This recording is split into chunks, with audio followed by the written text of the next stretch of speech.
I started to question all this stupid hat shit when I was a kid.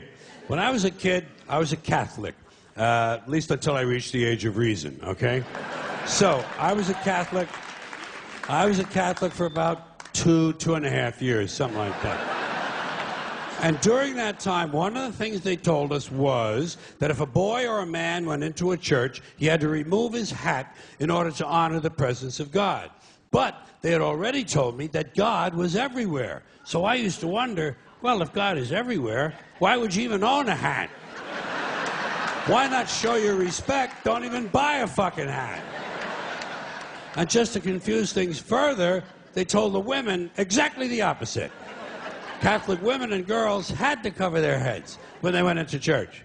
Same as in certain temples, Jewish men have to cover their heads in those temples. In those same temples, Jewish women not allowed to cover their heads. So try to figure this shit out. Catholic men and Jewish women, no hats. Catholic women and Jewish men, hats. Somebody's got the whole thing totally fucking backwards, don't you think? And what is this religious fascination with headgear? Every religion's got a different fucking hat. Did you ever notice that? The Hindus have a turban, the Sikhs have a tall white turban, Jews have a yarmulke, the Muslims have the keffiyeh, the bishop has a pointy hat on one day and a round hat on another day, cardinal has a red hat, pope has a... Everybody's got a fucking hat. One group takes them off, the other group puts them on.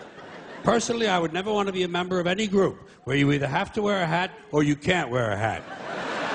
I think...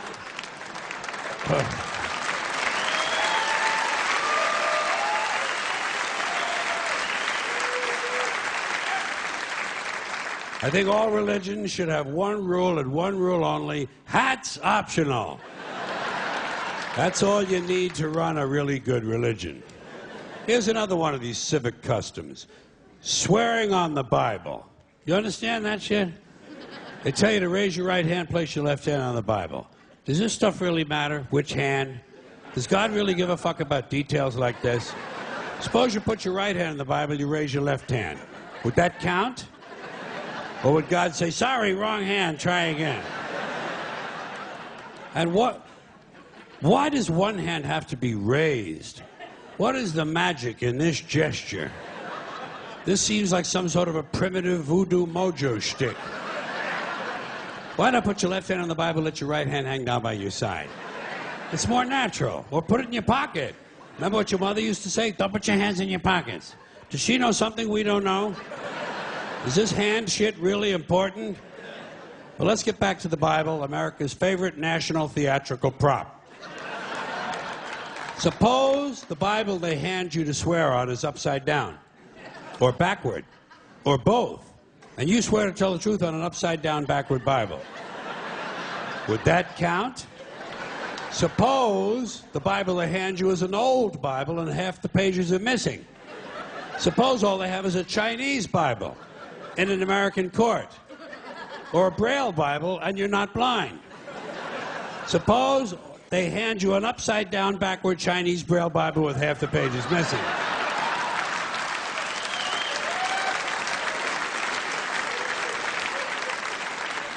At what point does all of this stuff just break down and become just a lot of stupid shit that somebody made up?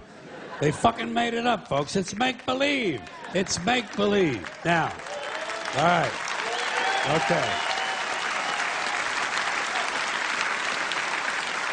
Let's leave the Bible aside. We'll get back to the science fiction reading later.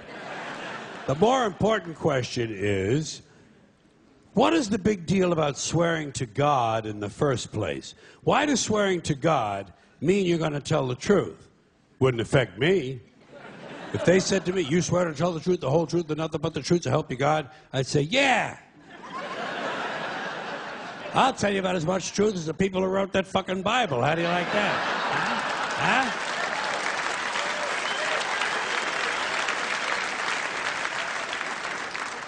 Swearing on the Bible doesn't mean anything. It's kid. Swearing to God is kid stuff. Remember when you were a kid, if you told another kid something he didn't quite believe, he'd say, you swear to God? I would always say, yeah, I swear to God, even if I was lying. Why not? What's going to happen if I lie? Nothing. Nothing happens if you lie. Unless you get caught, and that's a whole different story.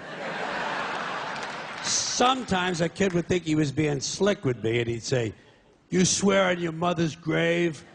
I'd say, "Yeah. Why not? First of all, my mother was alive. She didn't even have a grave.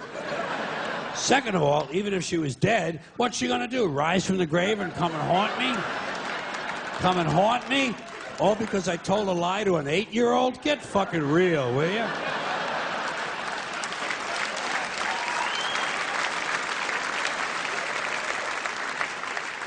Sometimes I would say, "I swear on my mother's tits." Kids are impressed with things like that. I mean, I don't care about my mother's tits either. I don't care if they fell off. Fuck her. Not my problem. They're your tits, Ma. You keep an eye on them. Swearing to God doesn't mean anything. Swearing on the Bible doesn't mean anything. You know why? Because Bible or no Bible, God or no God, if it suits their purposes, people are going to lie in court. The police do it all the time. All the time. Yes, they do. It's part of their job to protect, to serve, and to commit perjury whenever it supports the state's case. Swearing on the Bible is just one more way of controlling people and keeping them in line, and it's one more thing that holds us back as a species. Here's one more item for you, the last in our civics book. Rights. Boy, everyone in this country is always running around yammering about their fucking rights. I have a right, you have no right, we have a right, they don't have a right. Folks, I hate to spoil your fun, but there's no such thing as rights, okay? They're imaginary. We made them up, like the boogeyman. The Three Little Pigs, Pinocchio, Mother Goose, shit like that. Rights are an idea. They're just imaginary. They're a cute idea. Cute. But that's all. Cute and fictional.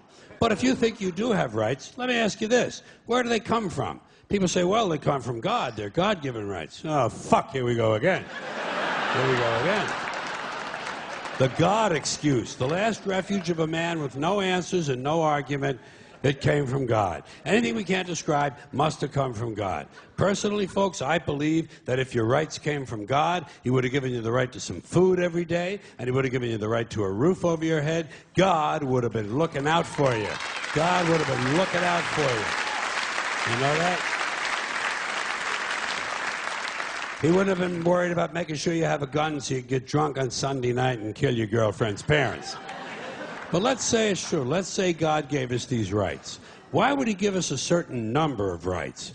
The Bill of Rights in this country has 10 stipulations, okay? 10 rights. And apparently God was doing sloppy work that week because we've had to amend the Bill of Rights an additional 17 times. So God forgot a couple of things, like slavery. Just fucking slipped His mind. But let's say God gave us the original 10. He gave the British 13. The British Bill of Rights has 13 stipulations. The Germans have 29. The Belgians have 25. The Swedish have only 6. And some people in the world have no rights at all. What kind of a fucking goddamn God-given deal is that? No rights at all? Why would God give different people in different countries different numbers of different rights? Boredom? Amusement? Bad arithmetic? Do we find out at long last, after all this time, that God is weak in math skills? Doesn't sound like divine planning to me. Sounds more like human planning. Sounds more like one group trying to control another group. In other words, business as usual in America.